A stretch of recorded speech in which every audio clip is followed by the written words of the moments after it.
أعوذ بالله من الشيطان الرجيم بسم الله الرحمن الرحيم وصلى الله وسلم وبارك على سيدنا محمد وعلى آله وأصحابه أجمعين رب اشرح لي صدري ويسر لي أمري واحلل عقدة من لساني يفقه قولي سبحانك لا علم لنا إلا ما علمتنا إنك أنت العليم الحكيم اللهم انفعنا بما تعلمنا وانفع بنا وزدنا علما يا رب العالمين.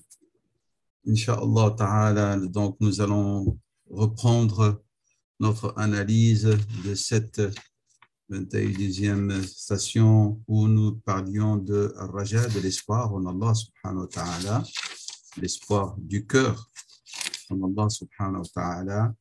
Nous avions vu la différence entre l'espoir et le souhait et nous avions essayer de développer tout ce que dit Ibn al-Qayyim comme introduction pour cette manzila, et c'était une très très belle introduction. Et puis nous avions passé à la définition d'Imam al-Harawi rahimahullah, ce qu'est al-Raja, et bien sûr l'opposition faite par Ibn al-Qayyim lorsqu'il a jugé cette manzila comme étant la manzila la plus faible, hein, de ceux qui cheminent vers Dieu, mais nous nous sommes arrêtés surtout à la manière avec laquelle Ibn al-Qayyim avait répondu à l'imam al-Harawi, qui est empreinte de respect et de très bonne éducation, ce qui manque de nos jours lorsqu'on est dans un débat ou lorsqu'on s'oppose au niveau des idées, où on oublie le respect, ou parfois on balaye toute l'importance de la personne en face de nous à cause d'un avis qui nous déplaît.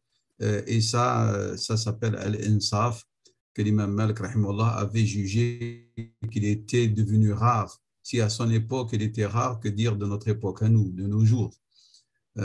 Et c'est pour ça nous pousse à prendre du recul à notre manière de voir, de parler avec les autres, d'analyser les avis des autres, leur position. Un individu qui écrit un livre de 500 pages, il suffit qu'il y ait une petite faute, même de frappe, ou contre son, directement, on commence partout à balayer tout l'effort que cette personne a fait pour enrichir la communauté par une réflexion ou par un savoir qui pourrait éventuellement leur être utile ou approfondir leur connaissance.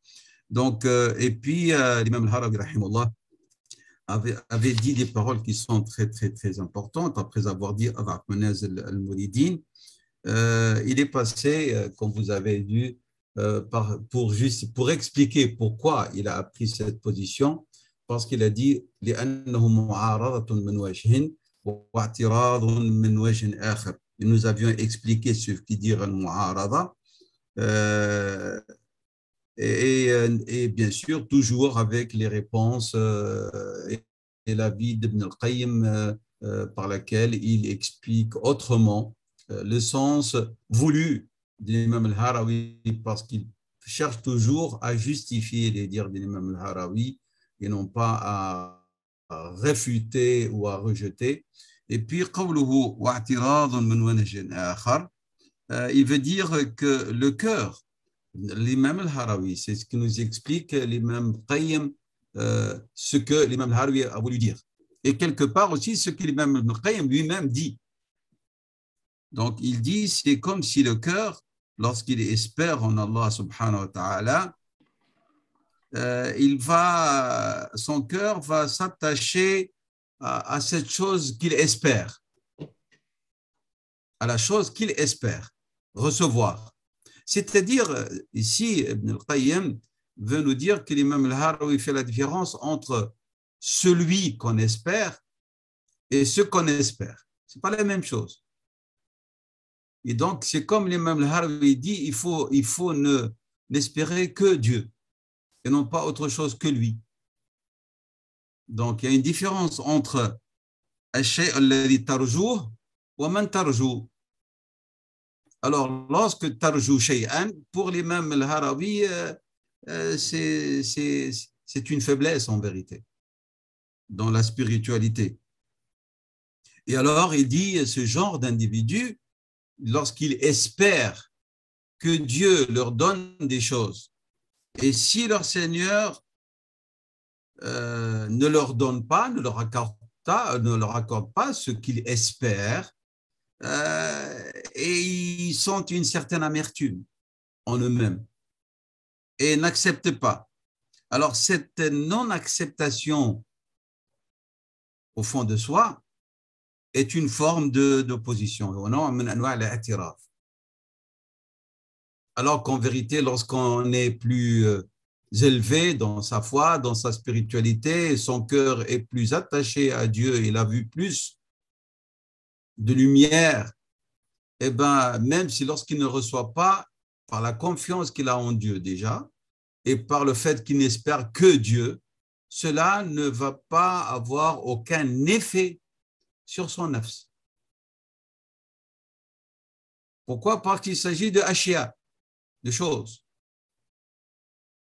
Et donc, Ibn al-Qayyim, comme vous voyez, par vraiment يحمل أحسن المحامل ما يريد أن يقوله l'imam al-Harawi. Et vraiment, il va donner une signification des plus belles à ce que l'imam al-Harawi dit. وهذا غاية في الأدب.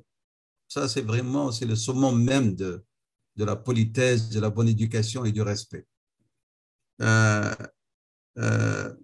C'est comme si quelque part l'imam al-Harawi dit l'imam al-Qayyim, rahimahullah, ibn al-Qayyim, كأن هناك وقوف مع حظ النفس. C'est comme si la personne, son cœur, il penche à ce que son âme souhaite, son nafs souhaite. وهذا اعتراف, lorsqu'il ne reçoit pas ce qu'il espère.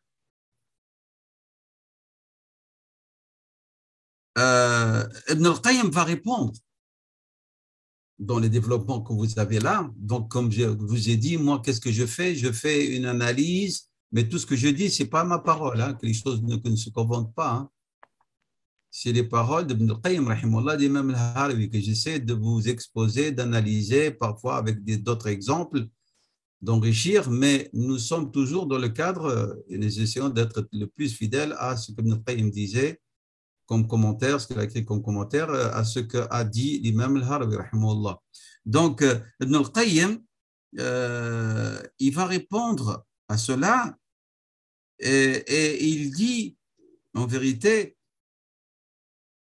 l'espoir est une adoration, est une dévotion en soi. Raja ou ubudiyya. Alors, comment raja alladhi huwa ubudiyya yakunu i'tiradan? On va l'assimiler à une opposition, à une contestation. Et il dit, rahimahullah, Ibn al-Qayyim, il dit, en vérité, lorsque quelqu'un demande,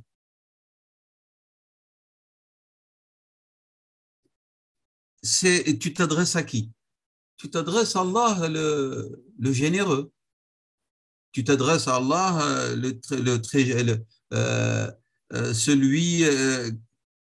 le riche. Allah subhanahu wa ta'ala, le très indulgent, al-Halim.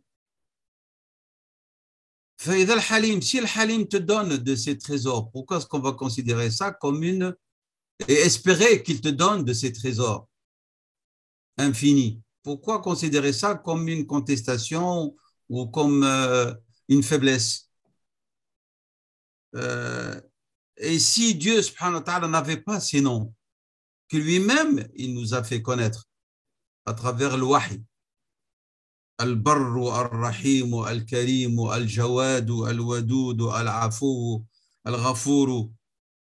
Si Dieu ne nous avait pas appris ces noms, on n'aurait jamais espéré. S'il n'y avait que le nom Al-Azimu, Al-Qadiru, Al-Muntaqimu, donc c'est Allah qui nous a fait comprendre qu'il faut avoir espoir en lui parce qu'il a ses attributs et ses noms les plus beaux et les plus parfaits. Il dit, Ibn al-Qayyim, l'espoir, en vérité, n'a pas une relation uniquement avec ce que tu espères et tu demandes, mais en vérité, il est en relation avec les noms et les attributs de Dieu qui conduit le serviteur à demander. Donc, Ibn al-Qayyim, il défend l'espoir. Et l'imam al-Harawi, il diminue de l'espoir et de sa valeur comme une forme d'ibada pour ceux qui cheminent et cherchent la haute transcendance, si je peux dire.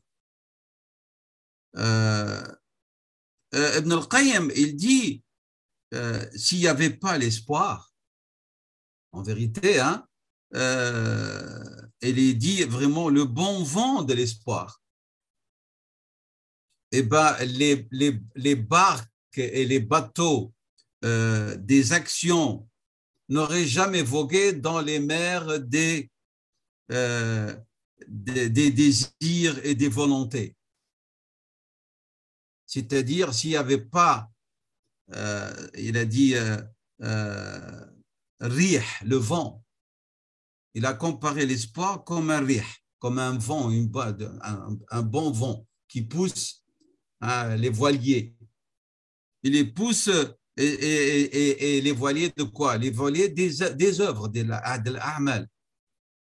Il les pousse où? Dans la mer des volontés.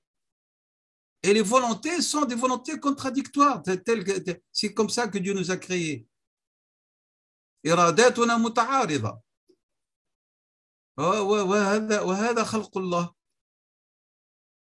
Il y a des désirs contradictoires. Il y a des volontés particulières. Par exemple, tu as une volonté qui te dit prie et une autre volonté qui te dit ne prie pas maintenant. Hein? Alors, lorsqu'il y a l'espoir, c'est pour Ibn al-Qayyim, c'est comme un stimulant. Il va te pousser à agir malgré ses volontés contradictoires.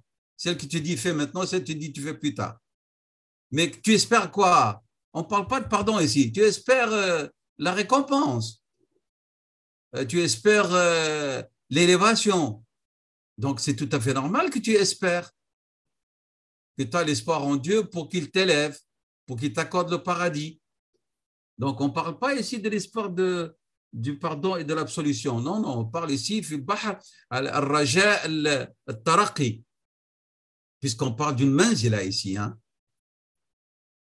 Donc, il dit, donc, Ibn al-Qayyim, cette phrase, vraiment m'a beaucoup touché. Elle est bitasarruf, comme on dit, c'est-à-dire elle est formulée avec changement un petit peu dans les mots du texte.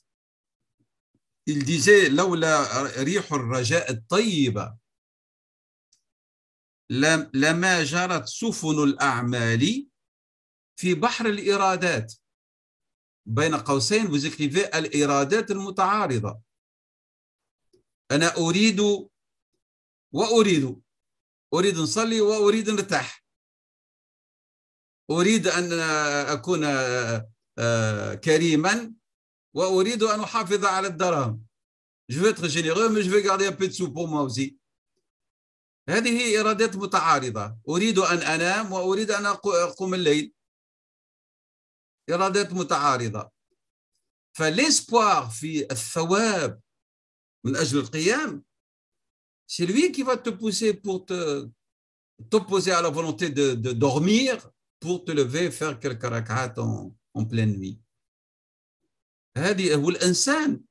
L'être humain, il est là, il est comme ça. Hein? يعيش بين الإرادات المتعارضة والإيمان وترقي القلب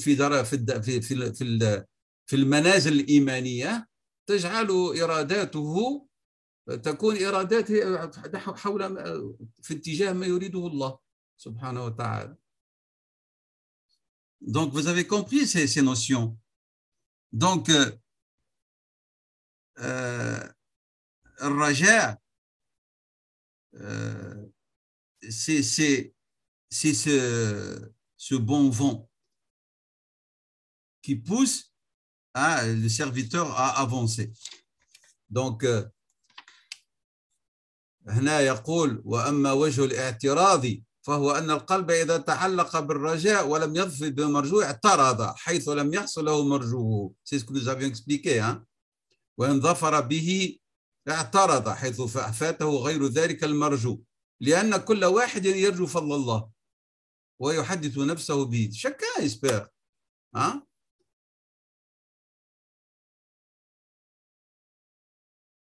Et ici Ibn al-Qayyim ouvre deux parenthèses qui sont très, très importantes, c'est que lorsque Allah subhanahu wa ta'ala, on ne lui demande pas certaines choses. Et lui, qu'est-ce qu'il fait? Il a décrété cela.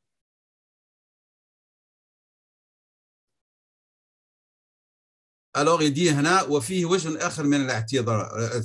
y a une autre forme d'opposition, de contestation, si je peux dire.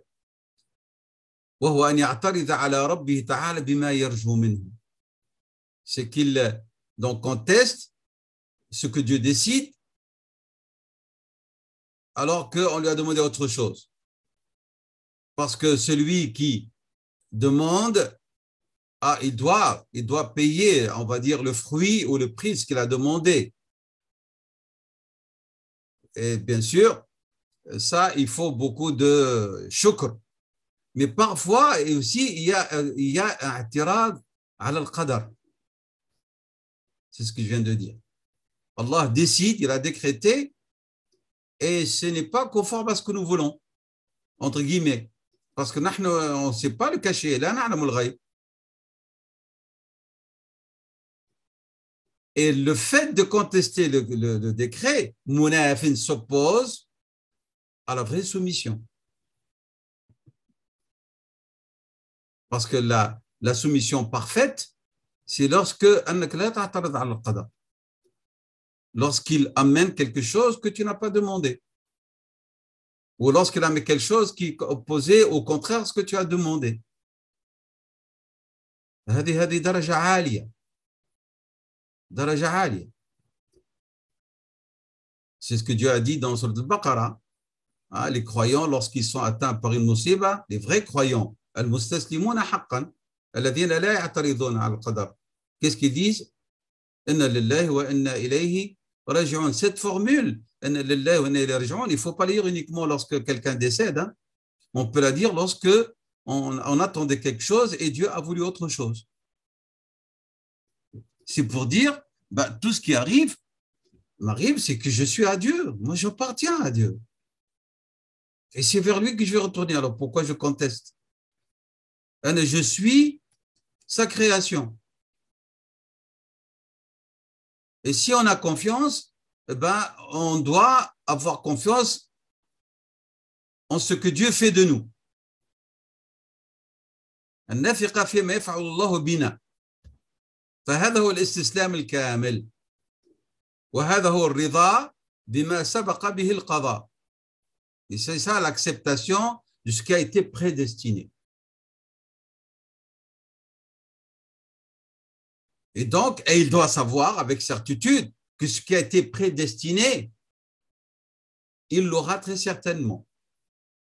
Ce n'est pas ce qu'il demande, ce qui a été prédestiné. C'est conformément au hadith de Rasul sallam. Ma asabaka ma kana liyukhti'aka wa ma akhta'aka ma kana liyusibaka. Et que chacun ne sortira de cette vie d'ici-bas avant d'avoir jusqu'au dernier centime profité de ce que Dieu lui avait prédestiné. وهذا الاستسلام استسلام للحكم حكم الله. Et alors ici Ibn al-Qayyim rahimahullah explique très bien donc que en vérité ceux qui cheminent dans cette voie, awwalu tariquhum, le début de leur cheminement, c'est quoi? Al-khuruj an nufusihim. C'est qu'ils vraiment se libèrent de leur nafs. Ce n'est pas le nafs qui va les commander. Ce n'est pas le nafs qui va décider de leur façon d'agir. Que dire? Il dit le fait qu'ils se sont libérés min hududihim.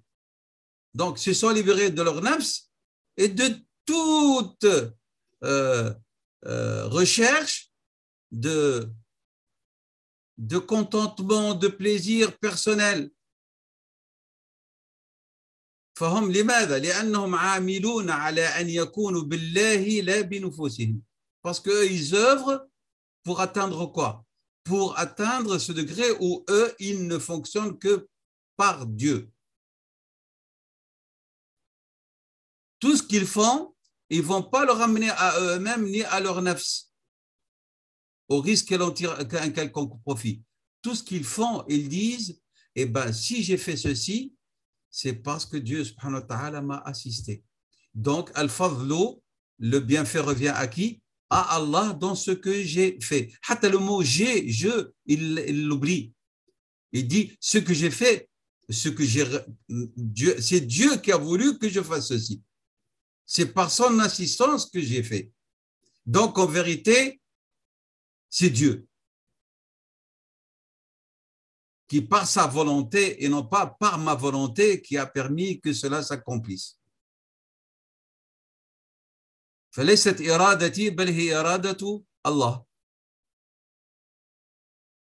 C'est haut hein, comme analyse et comme degré.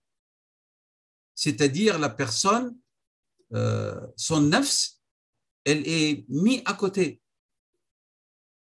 Et tout ce qu'il a fait, ben, il attribue à Allah subhanahu wa ta'ala. فالفضل من الله. ويعود الفضل إلى الله. Il n'y a pas ana. Il n'y a pas le mot ana. Et il dit ici, la finalité en vérité de celui qui aime, c'est qu'il est satisfait de ce que son bien-aimé a décrété. Hein? Que cela lui déplaise ou que cela lui plaise. ساءته أم سرته هو فرحان بما أنه من عند الله فالحمد لله. C'est ici la vraie compréhension de ce que nous répétons malheureusement machinalement sans aucune profondeur. قولنا الحمد لله على كل حال. كل حال ما معنى؟ في السراء أو في الضراء. الحمد لله على كل حال. نحن نحمده lorsqu'on est في السراء et on est triste et malheureux lorsqu'il y a ضراء. Et alors, où est le mot hamd? Mais il est souillé par quoi? Par l'amertume. Et ce n'est pas un vrai hamd. Je parle ici de ce degré. Hein. Alors, ici, avant de lire ces deux vers de poème de ceux qui aiment Dieu jusqu'à ce qu'ils ne contestent pas ni la souffrance et ils ne tirent pas profit des moments de contentement. Ibn al-Qayyim rahimahullah a cité des vers de poésie qui se rapportent à l'espoir et qui sont très très beaux. Il dit لولا التعلق بالرجاء تقطعت نفس المحب تحسرا وتمزقا. Si celui qui aime Dieu ne s'attachait pas à l'espoir, alors son nafs de celui qui aime, elle va être déchirée par quoi? Par les regrets. Mais vu qu'il y a l'espoir, alors pour lui, il n'y a pas de regret, parce qu'il aime Dieu. وكذاك لو برده بحرارة وكذاك لولا برده بحرارة الأكباد زاده بالحجاب تحرقا.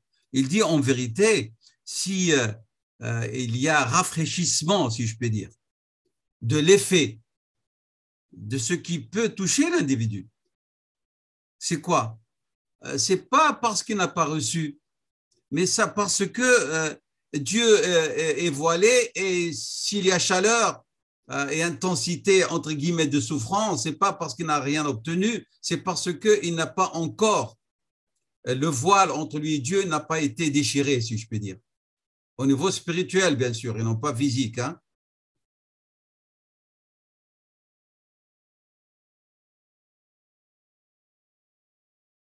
Il dit, le vrai bien-aimé, كلما قويت محبته له قوي الرجاء فزاد فيه تشوقا. Hein? Il dit, le bien-aimé, chaque fois que son amour envers Dieu devient plus intense, eh ben, son espoir en lui devient plus intense et accompagné de quoi? De shawq, de désir de le voir, de le rencontrer. لولا الرجاء يحدو المطية لما سرت بحمولها لديارهم ترجو اللقاء. S'il n'y avait pas l'espoir qui accompagne notre cheminement comme un hadi, comme ces chansons, je vous ai expliqué ça, que chantonnent les guides des chameaux pour que la caravane presse le pas. Il dit, s'il n'y avait pas l'espoir qui joue le rôle de hadi, eh ben, ceux qui cheminent n'auraient pas pressé le pas malgré les charges qu'ils transportent. Pourquoi ils pressent le pas? Parce qu'ils attendent d'arriver vite à la maison où il y aura la rencontre. C'est-à-dire la maison dernière. Donc ça, c'est que Ibn al-Qayyim explique. Ibn al-Qayyim, donc, il nous explique que l'espoir, il fait bouger toute chose. Et c'est ce qu'il a dit dans le dernier vers que je viens de traduire. لولا الرجاء يحدو المطية لما سرت بحمولها لديارهم ترجو اللقاء. Il dit, chaque fois que le voyage devient dur, le cheminement, avec le nafs, avec les passions, avec les désirs, avec les interférences, le mu'awwiqat, les obstacles, la société dans laquelle nous vivons de nos jours, société matérialiste, tout appelle à s'éloigner de Dieu, à tuer l'amour de Dieu dans nos cœurs, la confiance en Dieu, la bonne opinion en Dieu, l'espoir dans l'au-delà, et non pas de faire de cette vie d'ici-bas notre finalité et notre but de notre existence. Il dit, chaque fois que le voyage il est douloureux, il est fatigant, eh ben, les voyageurs, c'est-à-dire ceux qui cheminent en Dieu, ils se rappellent pourquoi est-ce qu'il fait ce voyage. Et c'est ça qui fait que ça devient plus léger. Et il est prêt à se faire des sacrifices et à supporter toutes ces difficultés parce qu'il espère en la rencontre. C'est ainsi le serviteur qui chemine vers Dieu, chaque fois qu'il se rappelle de son Seigneur, sa himma, sa résolution, son ambition, devient plus intense par plus d'adoration et par plus de désir et d'impatience à cette rencontre. C'est ça ce que ce vers Ibn al-Qayyim, rahimahullah, en vérité, dans ce passage que vous voyez là, avec tout ce que vous voyez lorsqu'il parle de Tib al-Wisal. Al-Wisal, c'est le lien, la rencontre. Il dit, Allah subhanahu wa ta'ala, il ne cherche pas à faire souffrir ses serviteurs parce qu'il espère sa rencontre. Nafs, Dieu n'a pas besoin de cela. Et ici, il répond un peu à celui qui a écrit ce vers que vous voyez ici.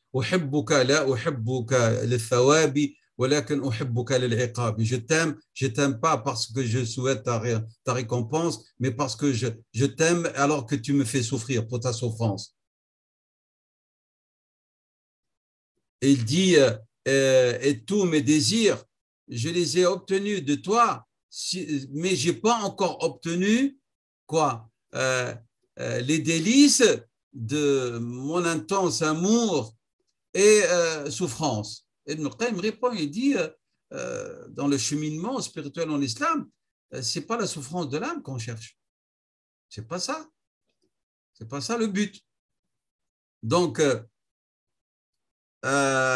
et malgré ça, il essaie de trouver des justifications et des explications à ce genre de discours. Donc, pour Ibn al-Qayyim, rahimahullah, l'espoir, c'est la vie de l'âme. Al-Raja, huwa hayat al-ruh. Pour Ibn al-Qayyim, rahimahullah. Et c'est la vraie plénitude du cœur. Surtout lorsqu'il s'agit d'un cœur qui ne s'oppose pas et qui ne conteste pas, mais qui est soumis, qui est sûr et certain que celui qui donne et celui qui restreint et qui retire, c'est l'unique subhanahu wa ta'ala. Et donc, qu'est-ce qui fait ce cœur? Il demande, par la force de l'espoir, par sa dévotion à Allah subhanahu wa ta'ala. S'il lui donne, il remercie et il le loue. Et s'il l'empêche et ne lui donne pas, est patiente et loue Dieu. Et tout cela, il voit que lorsqu'il donne et lorsqu'il lui refuse, ce qu'il attend pour ce cœur qui a bien compris que dans les deux situations, c'est Allah qui décide, il est toujours reconnaissant et il voit même dans ce qu'il lui a refusé un bien pour lui, puisque Dieu l'a voulu ainsi, subhanahu wa ta'ala. Donc, pour Ibn al-Qayyim, Ar-Raji, celui qui espère en Allah, laysa mu'aridan wa la mu'taridan. Il n'est pas un opposant et ce n'est pas quelqu'un qui conteste. Mais il dit plutôt huwa raghiban, c'est quelqu'un qui désire ardemment ce qui est entre les mains de Dieu et en même temps, c'est quelqu'un qui a peur. Et il est tout espoir dans les bienfaits d'Allah. Il a bonne opinion en Allah. Son espoir, il est rattaché à Allah et à sa bonté, à sa bienfaisance. Et Dieu, subhanahu wa ta'ala, aime son serviteur qui espère en lui. Pour Ibn al-Qayyim, l'espoir est un des moyens par lequel le serviteur, il reçoit, il acquiert la miséricorde de Dieu.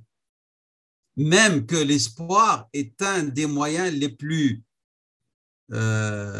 forts pour Ibn al-Qayyim pour accéder à l'agrément d'Allah exalté.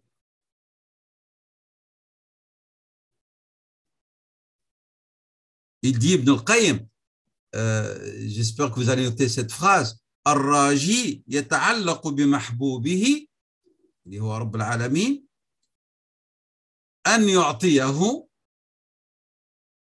ولا يعترض عليه entre parenthèses إن لم يعطيه. Je répète, الراجي يتعلق بمحبوبه أن يعطيه ولا يعترض عليه إن لم يعطيه. C'est clair? Et par là, c'est une réponse à tout ce qu'a dit l'imam al-Harawi, rahimahullah, et toujours avec beaucoup de politesse. Et pour Ibn al-Qayyim, rahimahullah, la force de votre espoir est en relation avec la force de votre amour envers Allah. Il dit, tout aimant espère, c'est-à-dire en Dieu, subhanahu wa ta'ala. Mais en même temps, il a peur de tomber ou de perdre l'estime de son bien-aimé, d'être chassé par son bien-aimé, d'être éloigné par son bien-aimé s'il conteste sa décision. Vous voyez? Donc, il espère, mais en même temps, il a peur. Et si Dieu ne me donne pas ce que j'espère, donc, et si je m'oppose, eh ben, je serai chassé. Je serai renié. Je tomberai. Hein, je perdrai l'estime de mon bien-aimé.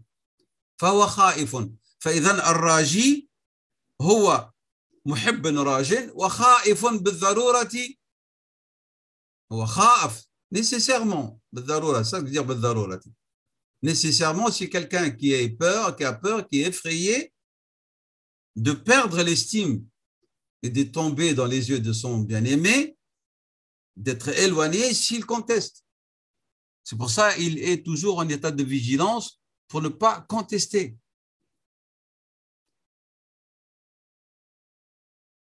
Et comme vous voyez, ce passage, il est très profond. Hein? Et en même temps, il y a beaucoup de subtilité là-dedans. Il y a vraiment des significations sublimes, hein, et excellentes ici, dans ce que Ibn al-Qayyim essaie de nous transmettre. Donc, sa crainte et son espoir sont dus à son amour envers Allah. Et non pas dus à son amour au bien terrestre.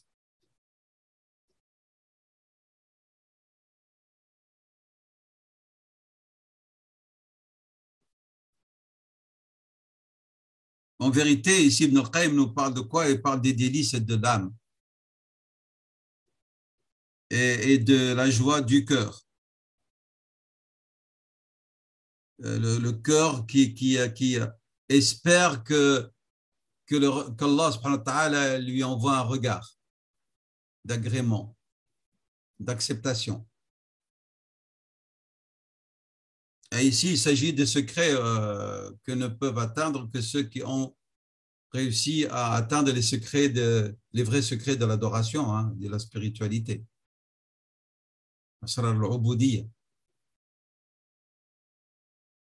هي محبة مصحوبة بالرجاء والخوف.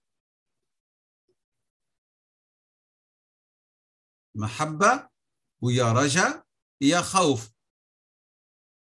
مش خوف من الله، خوف أن يسقط في عين الله، خوفا من أن يفقد محبة الله له. Vous voyez?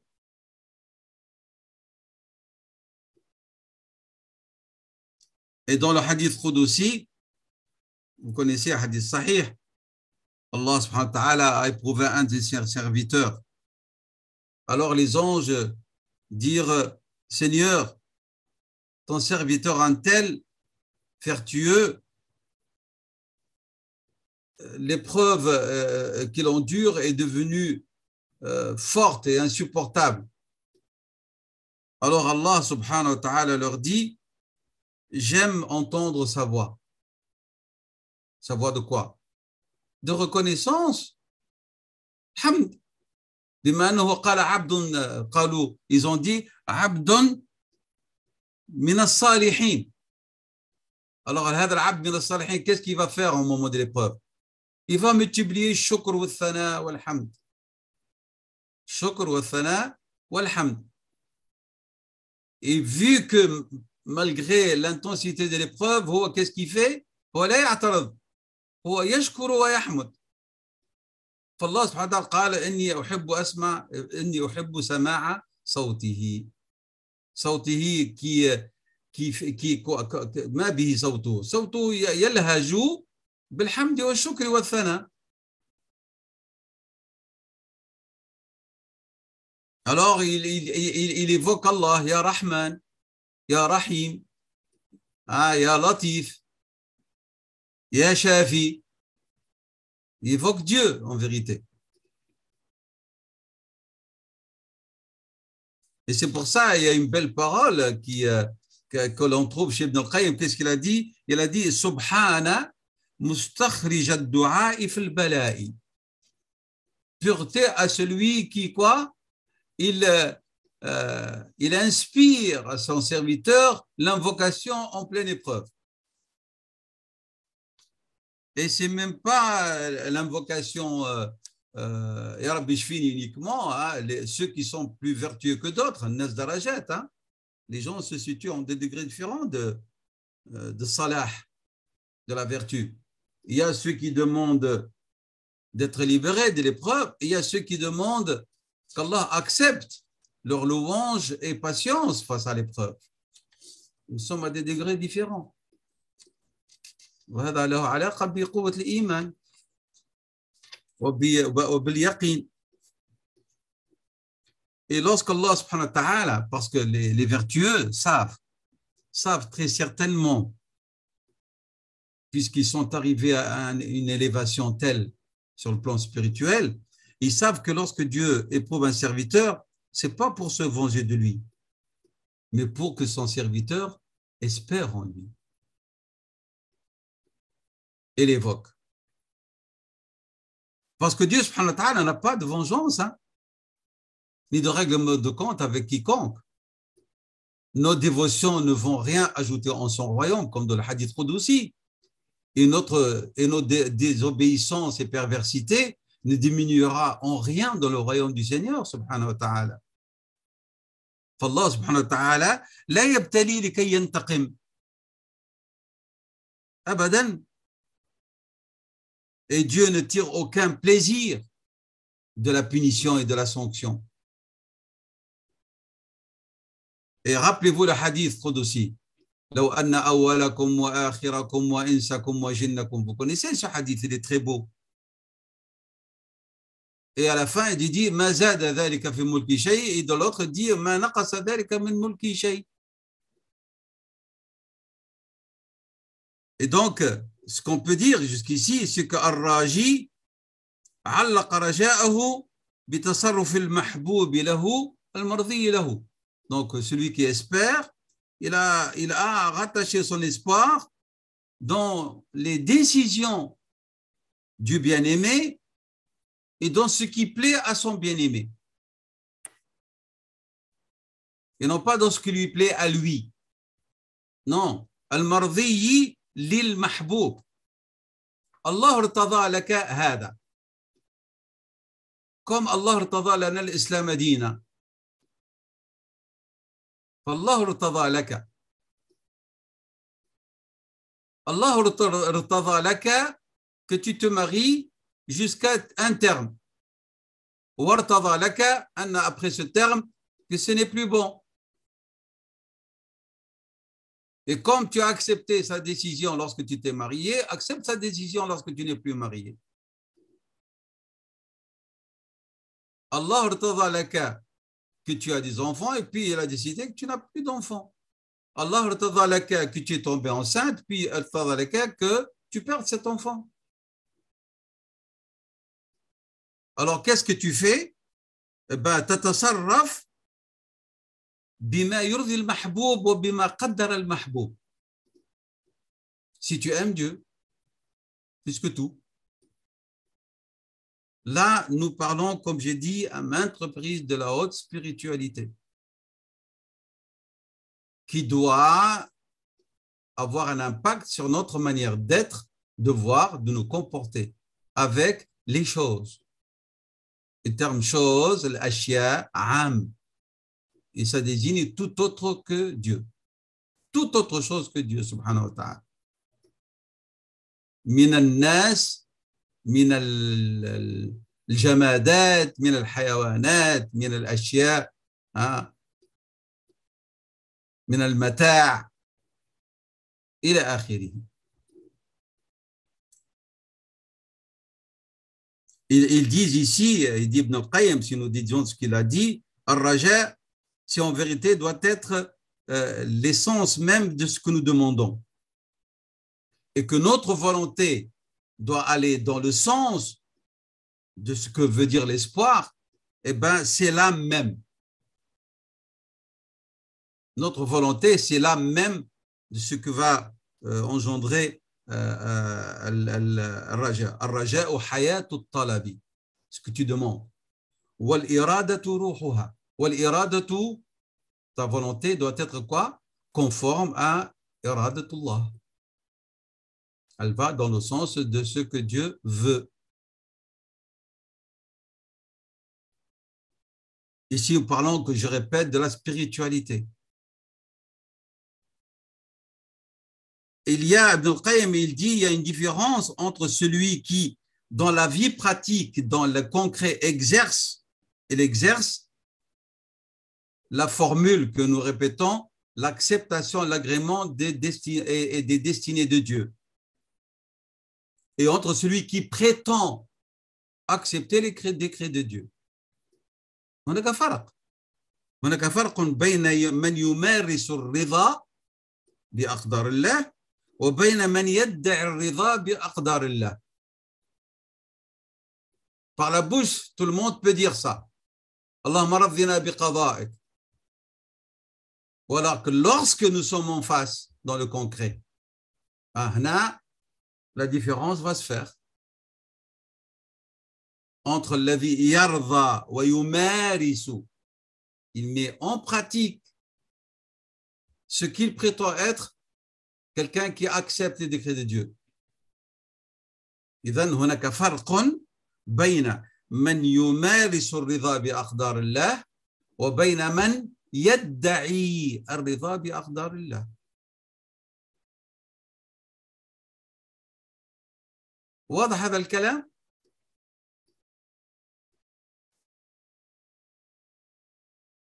Le premier, quelle que soit la chose qui va lui arriver, il ne va pas contester, il ne va pas s'opposer.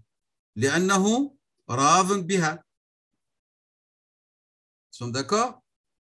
راضي بقضاء الله. ولكن هذا, mais ceci ne l'empêche pas d'agir conformément à أقدار الله qui lui demande quoi? D'agir. أما يسمى بالأخذ بالأسباب. الرضا بأقدار الله ne veut pas dire être fataliste et ne plus bouger. L'acceptation d'Aqdar Allah lorsque le qadar arrive. Et lorsque tu agis, eh ben, c'est conformément à Aqdar Allah aussi. واضح هذا الكلام? La maladie, par exemple, c'est un qadar Allah. Mais la recherche du remède et de la guérison fait partie de Akhdh al-Asbab, huwa min aqdar Allah.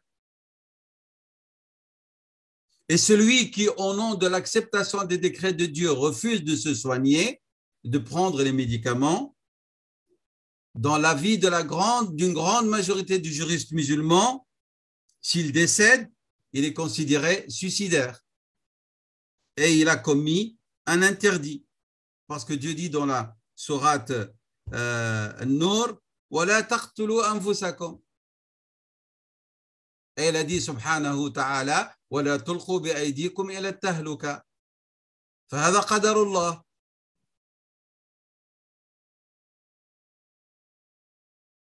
Allah, il t'a éprouvé par sa sagesse et sa volonté, mais il ne t'a pas empêché par sa volonté et sa sagesse que tu agisses.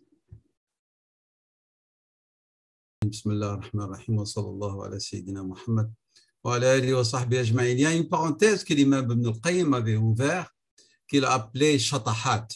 C'est-à-dire des gens, shatahat c'est comme des danses de trance, etc. Mais shatahat veut dire aussi des excès. Des excès, et parmi les excès, ce que nous avions dit tout à l'heure, les gens cherchent à soi-disant, à exprimer leur amour en Allah par la souffrance. Et Dieu n'a jamais demandé cela, ni n'a recherché cela. Et il a cité comment ces gens étaient face à ces excès et quelles sont les conséquences graves que cela a donné lieu. Il dit il y a un groupe qui a agi en vérité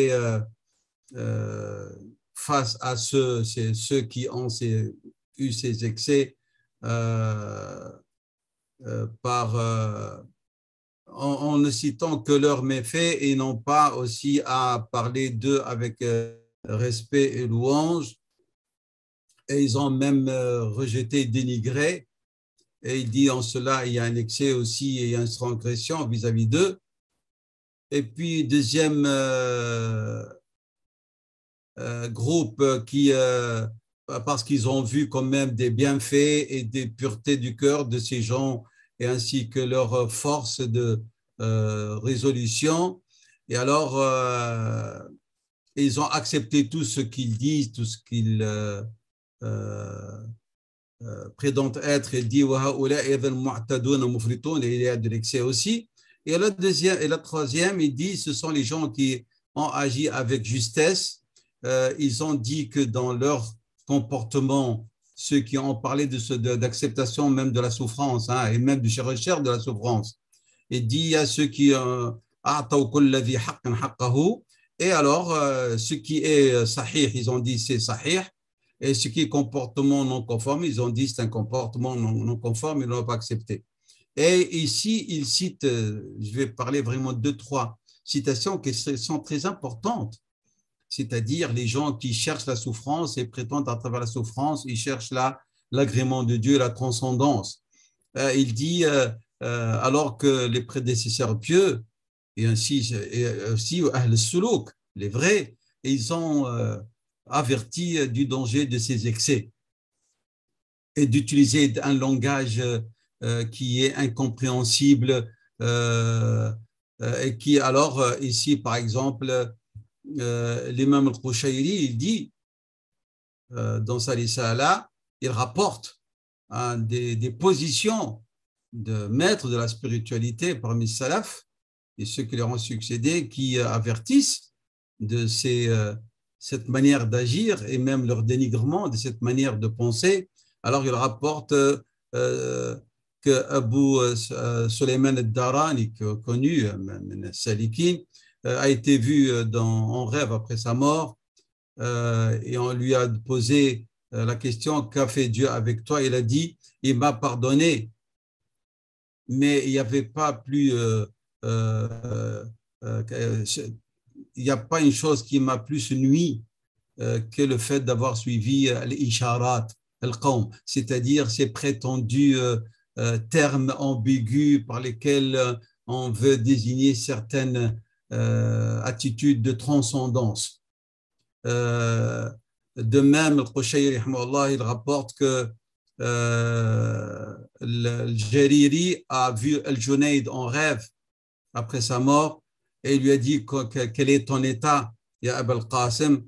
Il a dit toutes ces isharats sont tombées, c'est-à-dire elles n'avaient aucune valeur, elles ont été désintégrées et seuls tasbihat qu'on faisait matin et soir qui nous ont été utiles.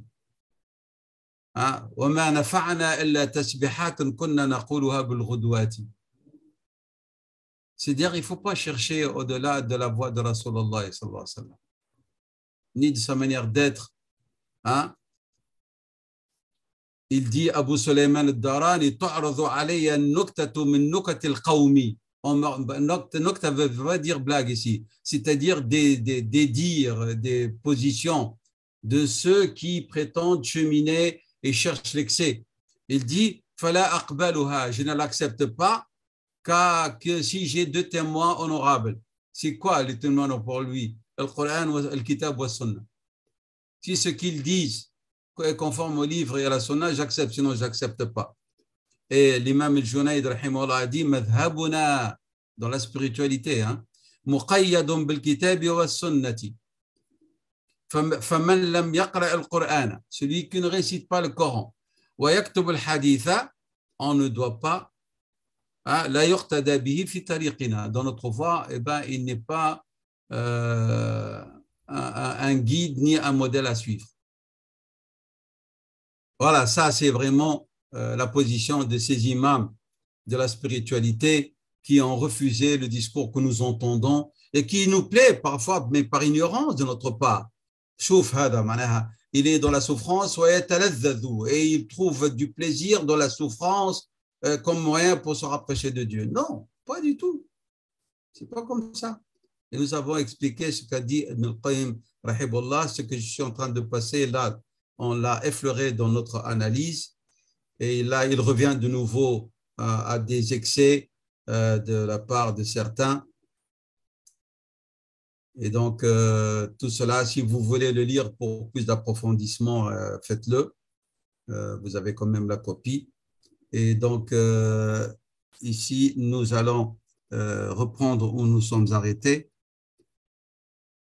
Ibn al-Qayyim, donc, nous avions dit qu'il a répondu et qu'il ne partageait pas, bien qu'il a essayé d'expliquer d'une manière, on va dire, positive, les dires de l'imam al-Harawi, que lorsqu'il a vraiment qualifié l'espoir comme une forme de faiblesse et de frivolité, de négligence, et que c'est l'un des degrés des stations les plus faibles pour ceux qui cheminent et cherchent Dieu, parce qu'il est mu'arada wa i'tirad, parce que les contestations est mise en cause. Et nous avions expliqué que Ibn al-Qayyim n'est pas d'accord avec lui. Et il insiste que ar-ridha bi qada'illahi wa qadarihi en vérité consiste à ce que tu accueilles favorablement les prédestinés de Dieu et tu délaisses tout souhait autre en dehors de ce que Dieu subhanahu wa ta'ala a décrété. Et bien sûr, comme j'ai dit, il a répondu à ceux qui trouvent du plaisir, soi-disant, et de la dévotion dans la souffrance. Nous allons passer, si vous voulez, maintenant vers les différents degrés de cette manzila, manzilat darajat al-rida, al-raja. Donc, nous allons ici, Inch'Allah. قال صاحب المنازل رحمه الله تعالى: الرجاء على 3 درجات. الدرجة الأولى رجاء يبعث العامل على الاجتهاد ويولد التلذذ بالخدمة ويوقظ الطباع للسماحة بترك المناهي. Premier degré que l'imam Ibn al-Qayyim va intituler بذل الجهد لرجاء ثواب الله.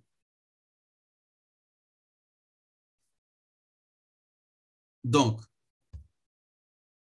رجاء يبعث العامل على الاجتهاد ويولد التلذذ بالخدمة ويوقظ الطباع للسماحة بترك المناهي.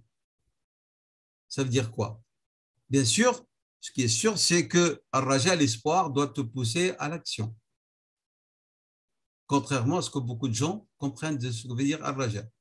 Ar-Raja, selon l'imam al-Harawi, selon l'imam Ibn al-Qayyim, هو يجب أن يدفعك للعمل. C'est-à-dire, premier point. Et il va donner naissance à une jouissance d'être au service de Dieu. C'est-à-dire d'être en état d'adoration pour Allah subhanahu wa ta'ala. إذن يجب أن يدفعك للعمل ويولد التلذذ بخدمة الله تعالى. Comment? Chaque fois que ton cœur est aspergé, si je peux dire, sans se figurer, par les bienfaits de l'espoir, qui est accompagné de quoi? Il est accompagné de confidence avec Allah. Al-Raja, il est accompagné de quoi? De munajat lillahi ta'ala.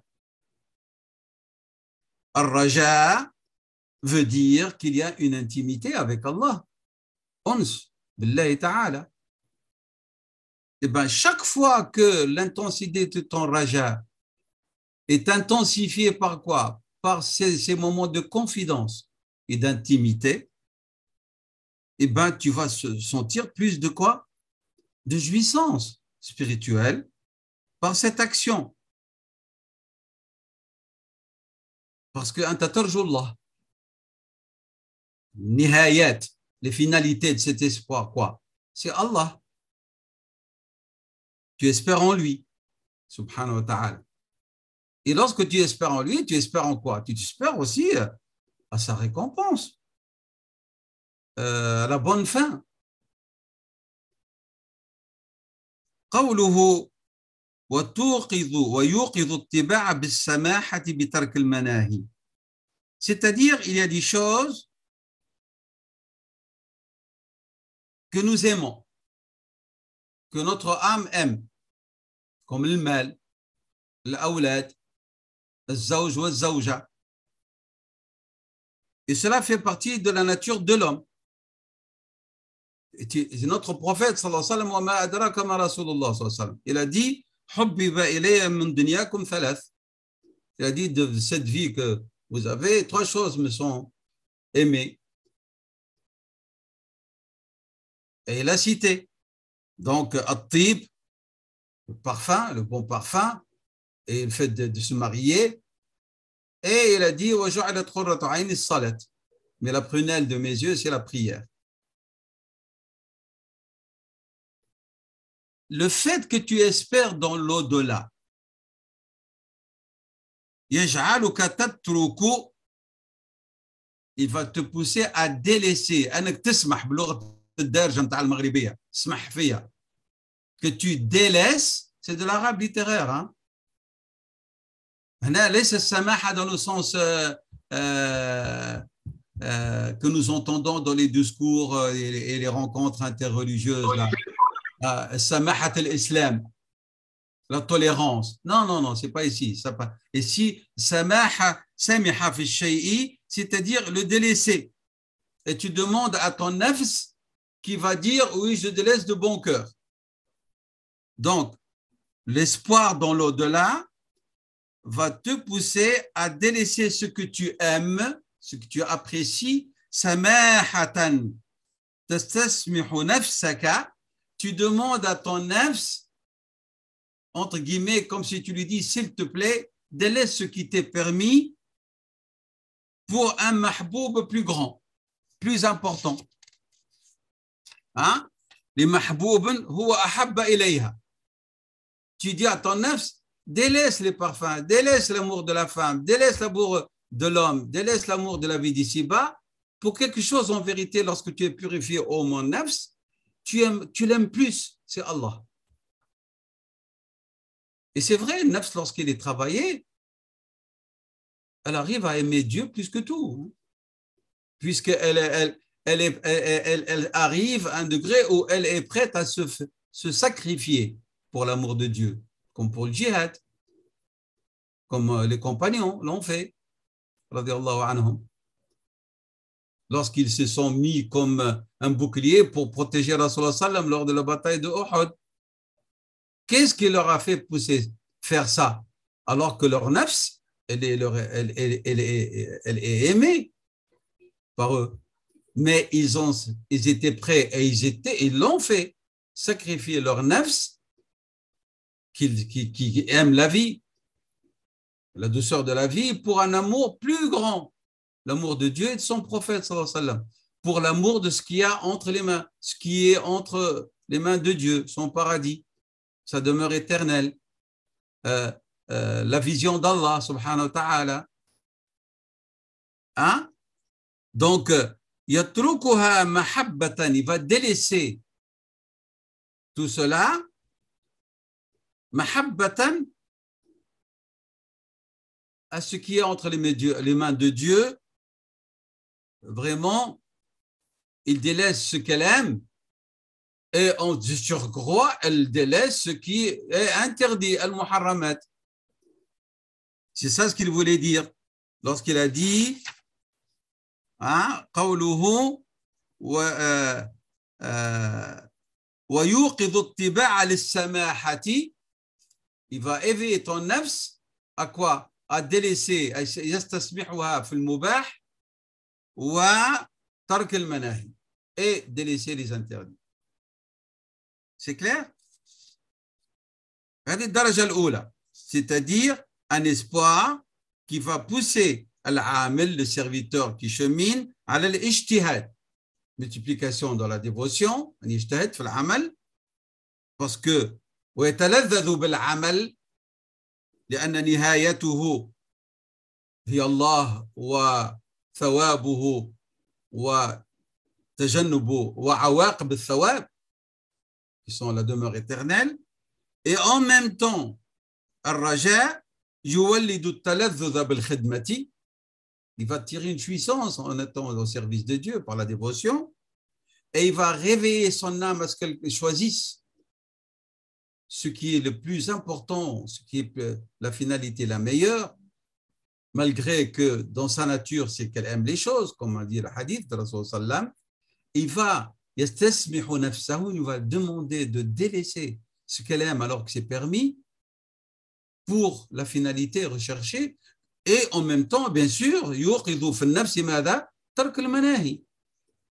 le délaissement de ce que Allah a défendu. C'est clair ce premier degré.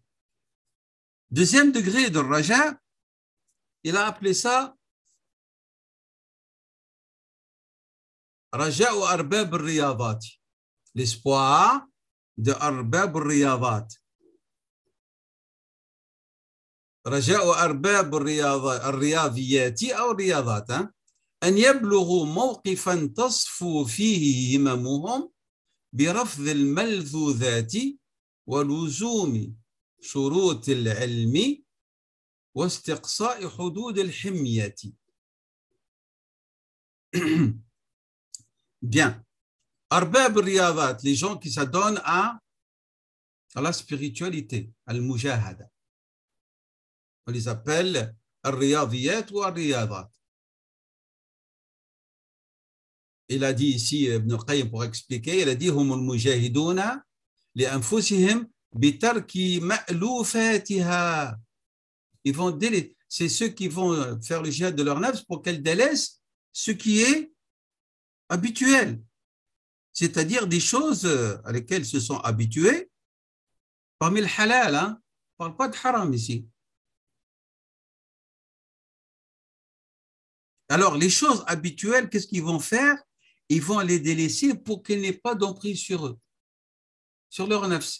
Le jour, il n'a pas, il va se sentir pas bien. Il est habitué à manger du fromage chaque jour. Le jour, il n'y a pas de fromage, il va regretter. Non. Et ils font habituer leur nafs que les choses à lesquelles ils s'habituent, eh ben, ce n'est pas une règle. Il n'y a pas de dépendance. Pour les choses halal, hein? Elle consomme le halal, mais il peut à chaque moment arrêter de le consommer sans aucun regret. Et il ne va pas dire je suis en manque de thé, je suis en manque de coca, je suis en manque de fromage, je suis en manque de je ne sais pas quoi.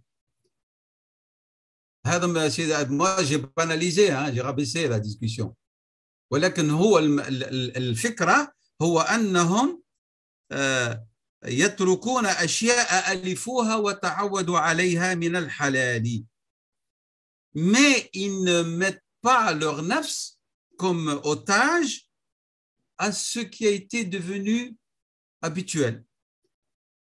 Si un jour ils ne le trouvent pas ou ils n'en disposent pas. C'est-à-dire, ils ont habitué leur nafs de ne pas s'attacher à quoi que ce soit. Voilà. C'est-à-dire, les gens de ce deuxième degré, يتعبدون الله, ils adorent Dieu avec clairvoyance et savoir. C'est-à-dire, ce sont des gens qui s'empêchent toute chose dont on craint les méfaits tôt ou tard. C'est-à-dire, il prévoit.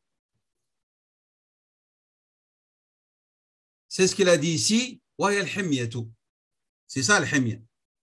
Al-himyatu, vous l'avez ici. هي العصمة والامتناع من تناول ما يخشى ضرره آجلا أو عاجلا. الحمية, dans le langage contemporain, c'est la diète. Et si ce n'est pas la diète physique uniquement, c'est spirituel aussi. C'est-à-dire qu'il veut s'empêcher de s'adonner à des choses morales ou matérielles qui risquent de leur nuire, dont ils craignent le risque de nuisance maintenant ou ultérieurement. Et tout cela, bien sûr, est accompagné de quoi? Shurut al-ilm, de savoir.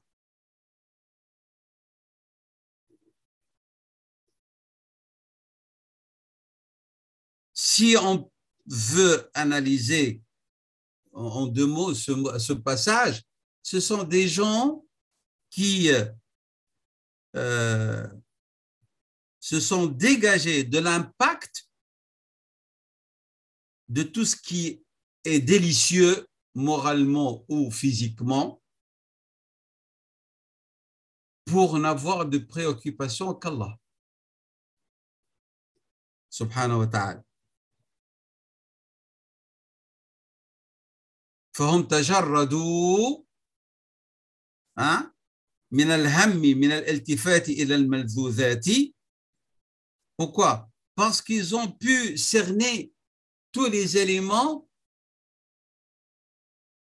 qui peuvent donner lieu à des risques.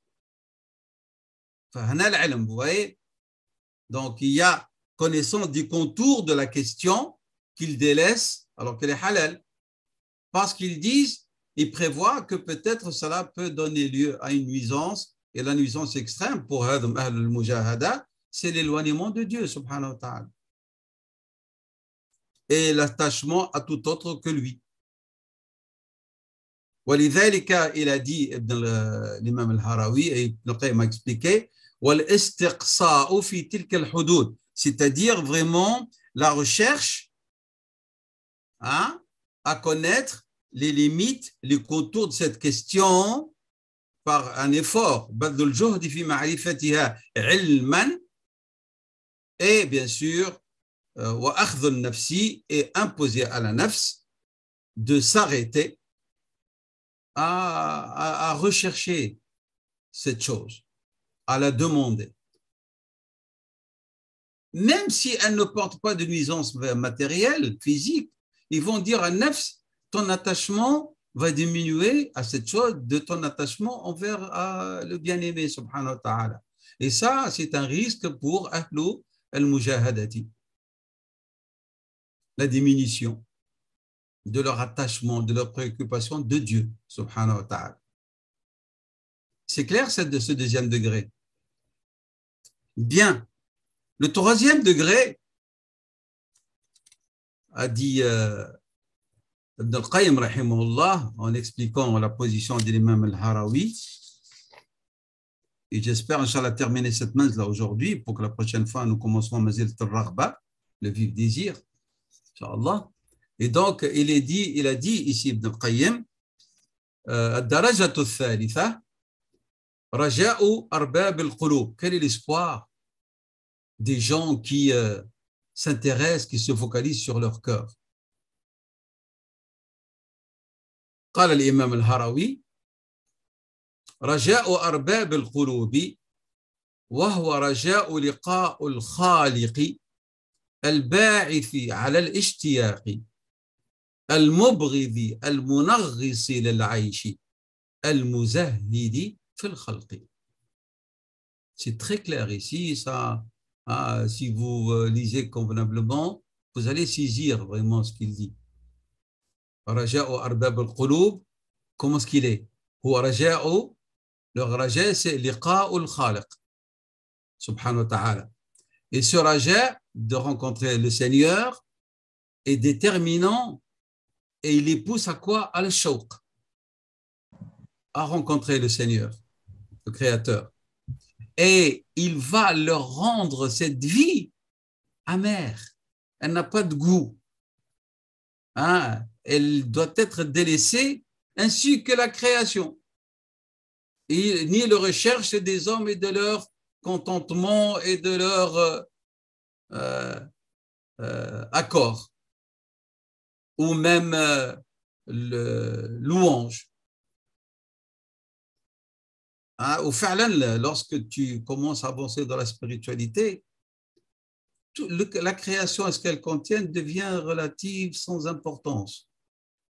Les gens parlent de flot, d'argent, de maisons, de voitures, et toi, tu te sens vraiment même, euh, euh, tu te sens pas bien, tu te dis, c'est quoi ça? Et ça, c'est pourquoi? Parce que ton cœur commence à quoi? À se tourner vers Dieu. Et c'est pas mauvais, hein? C'est pas veut dire que tu vas mourir, hein, comme certains pensent.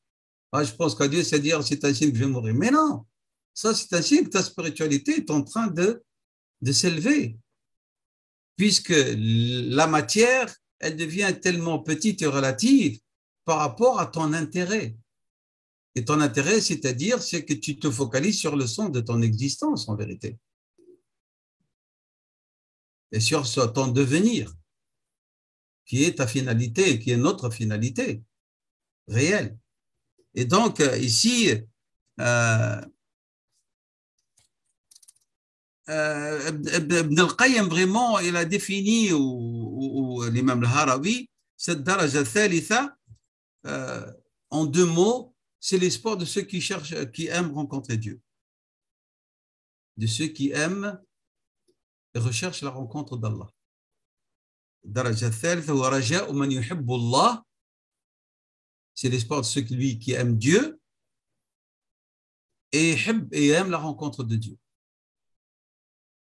C'est clair? Comme serviteurs, nous tous et toutes, nous espérons la miséricorde de Dieu. Nous espérons son pardon. Nous espérons qu'il nous fasse entrer en son paradis. Nous espérons qu'il nous préserve du feu de l'enfer. Et ça, c'est Dieu qui le dit. Hein? Qala ta'ala dans la Sourate Ali Imran, verset 185, فَمَنْ زُحْزِحَ عَنِ النَّارِ وَأُدْخِلَ الْجَنَّةَ فَقَدْ فَازَ. Celui qui sera éloigné, hein, de l'enfer, et on le fera accéder au paradis, c'est celui-là qui a réussi. فَمَنْ زُحْزِحَ عَنِ النَّارِ وَأُدْخِلَ الْجَنَّةَ فَقَدْ فَازَ. فأنت ترجو qu'Allah subhanahu wa ta'ala exauce cette invocation, qu'il réponde à ta demande, qu'il se tient avec toi, qu'il t'aide, qu'il te donne la victoire sur ton nafs pour que tu puisses l'abattre. Et donc, tu souhaites beaucoup de choses, tu espères beaucoup de choses en Allah subhanahu wa ta'ala. Mais le summum de l'espoir, c'est que tu le rencontres dans une situation, dans un moment, dans un état plaisant. Nous avons dans la fin de la sourate Al-Kahf. فَمَنْ كَانَ يَرْجُو لِقَاءَ رَبِّهِ. Alors, qu'est-ce qu'il doit faire? فَلْيَعْمَلْ عَمَلًا صَالِحًا وَلَا يُشْرِكْ بِعِبَادَةِ رَبِّهِ أَحَدًا. Donc, فَالْعَمَلُ الصَّالِح وعدم الإشراك بالله est le moyen pour la bonne rencontre avec Allah. C'est Dieu lui-même qui nous le dit. Donc, al-ba'ithu, hein, c'est celui qui va, c'est l'incitatif pour désirer cette rencontre. C'est quoi? L'amal salih. C'est un ordre, qu'il agisse alors, qu'il fasse des bonnes œuvres, qu'il accomplisse des bonnes œuvres et n'associe à son Seigneur personne dans la création. Ce genre d'espoir a deux mérites, deux bénéfices. Premièrement, هو مبغض منغص للعيش المزهد في الخلق. Vous voyez, ce genre d'espoir, voilà ses conséquences. Et c'est bien fait même. Le premier, مبغض منغص للعيش. Deuxièmement, مزهد في الخلق. Et si tu te libères de l'impact de la vie matérielle et tu te libères de la dépendance aux hommes, tu es le vrai libre. Hein? Tu es libéré. Et lorsque tu es libéré ainsi, il n'y aura que Dieu à ce moment-là. Subhanahu wa ta'ala.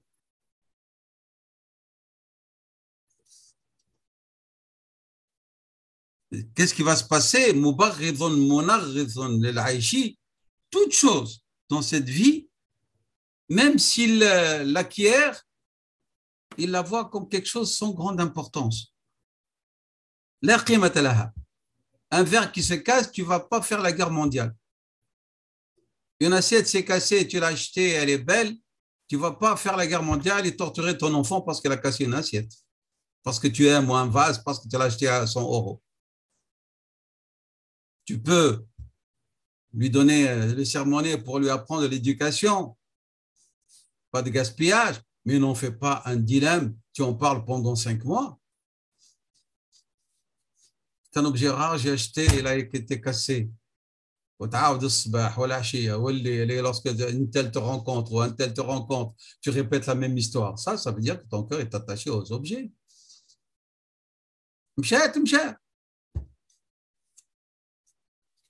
Ben oui, subhanallah. Relativiser. Je sais, j'ai dit qu'il y a l'éducation à côté. De ne pas gaspiller, de préserver les biens que Dieu nous a accordés. Mais il ne faut pas que ça devienne comme un malheur qui nous est tombé sur la tête. Je me rappelle, j'avais une collègue, une fois, elle est rentrée à la salle des profs en pleurs. Moi, je croyais qu'il y avait quelqu'un de très cher qui est décédé parce qu'il y a un élève qui passait, il lui griffait sa voiture. Moi, je suis tombé des nues. Je m'attendais à ce qu'il y ait une catastrophe réelle qui lui tombait. Elle pleurait parce qu'on lui griffait sa voiture. Et au Bardin, tant que tu as la bonne santé, pour nous les musulmans, tant que tu as la foi et la bonne santé, le reste, il est relatif.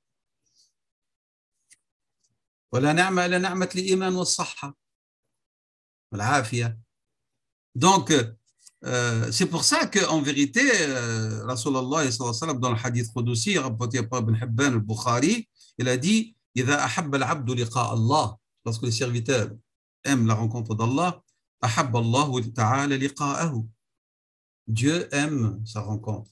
وإذا كره العبد لقاء الله, et si le serviteur n'aime pas rencontrer Dieu, Dieu n'aime pas sa rencontre.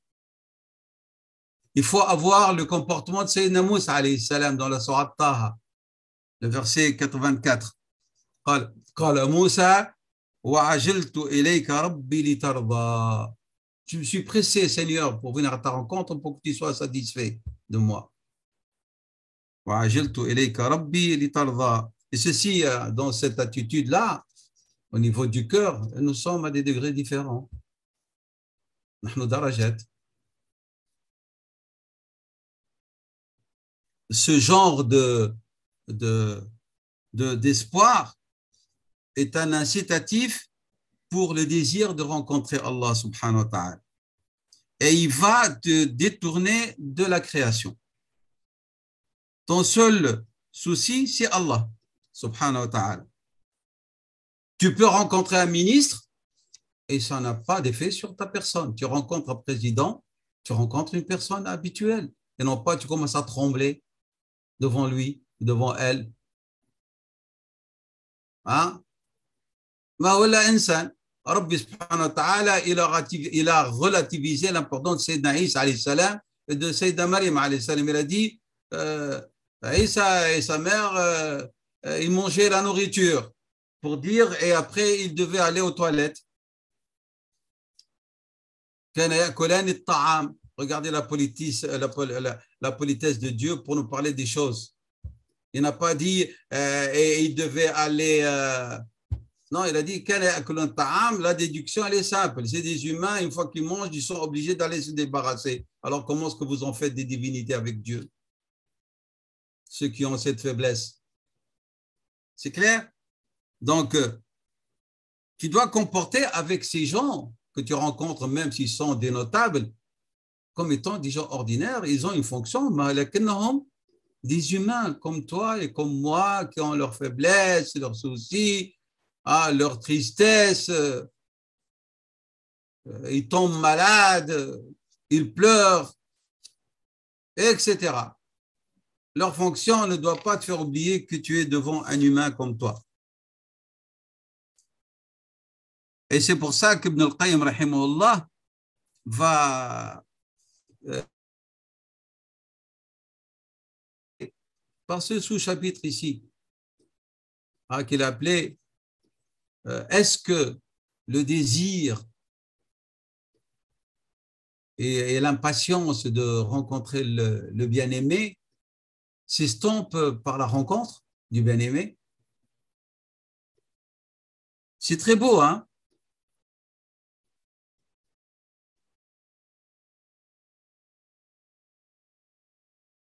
Il y a des gens qui désirent le bien-aimé. Une fois qu'ils l'ont rencontré dans cette vie, leur désir, il tombe après le liqa, après la rencontre. Il y a d'autres, non. Ils restent.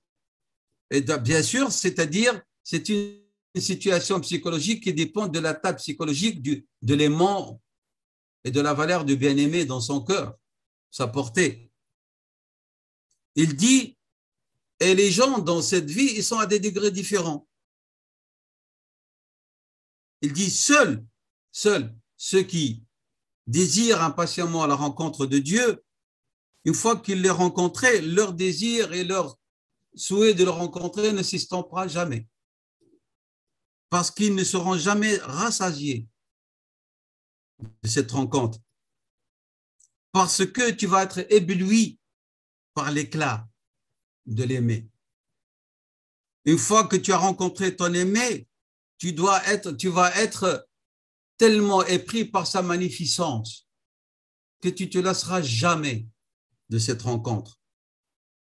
Il dit Man ishtaqa ila Allah ta'ala wa laqiyahu la yazalu fi shawqin lahu wa huwa ma'ahu. Il est avec Dieu et il est toujours dans un état de shawq. Pourquoi? À cause de sa magnificence et de sa grandeur, de sa beauté, subhanahu wa ta'ala. Donc voilà, ça c'est ce qu'il a dit Ibn al-Qayyim rahimahullah pour pour ce beau degré qu'il a intitulé le désir ardent, la rencontre de Dieu. Vous avez ici des vers de poèmes qui parlent de cet amour et de ce désir de rencontrer Allah subhanahu wa ta'ala. Les gens de ce degré, et lorsqu'ils se rappellent Dieu subhanahu wa ta'ala et sa valeur réelle, la vie leur devient amère. Bien sûr que l'islam nous a demandé de ne pas souhaiter la mort, parce qu'on a le désir de rencontrer Dieu subhanahu wa ta'ala. Parce que l'islam ne nous a pas légiféré cette attitude. Il ne nous a pas dit, vous dites, Ya Rabbi amitni hatta alqallah. Nous n'avons pas. Mais nous demandons qu'Allah an yumitana, selon son décret, dans la meilleure des situations et des moments qui lui plaisent et qui fassent que notre rencontre avec lui soit une rencontre plaisante. C'est clair? Mais le but, c'est-à-dire que lorsque tu es dans ce degré-là, tu ne vas pas passer le plus grand moment de ta vie et de ton temps à te préoccuper de la vie d'ici-bas. Tu vas lui accorder le temps nécessaire et non pas tout ton temps. C'est très grave de faire en sorte que tout ton temps du matin au soir, c'est pour la vie d'ici-bas, ses préoccupations, et tu accordes à Dieu les miettes de ton temps où tu balances ta prière, et tu ne trouves même pas le temps pour ni l'évoquer, ni pour réciter sa parole, ni pour te remettre en question, ni pour te juger, ni pour sculpter ton âme, où est-ce qu'elle se situe dans sa relation avec Allah subhanahu wa ta'ala. Ceux qui arrivent à ce degré,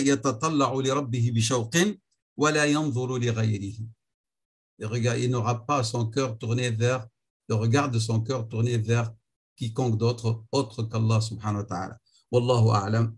Voilà, ainsi nous avions terminé cette 21e manzilat al-raja, et comme vous l'avez constaté, elle est très très riche, comme d'habitude avec l'imam al-Harawi ibn al-Qayyim, surtout rahimahullah dans son développement. Jazahumullahu anna kulla khayr, wa jazallahu anna kulla al-ulama qui ont essayé d'expliquer et de ne vulgariser les dires de al-Harawi et d'Ibn al-Qayyim rahimahullah. Il sépare de l'un et de l'autre manière presque 8 siècles. فنسأل الله سبحانه وتعالى أن يتقبل منا وأن ينفعنا بما سمعنا وأن ينفع بنا وبكم وأن يعلي درجاتنا وأن يجعلنا من عتقائه من النار المقبولين والله أعلم.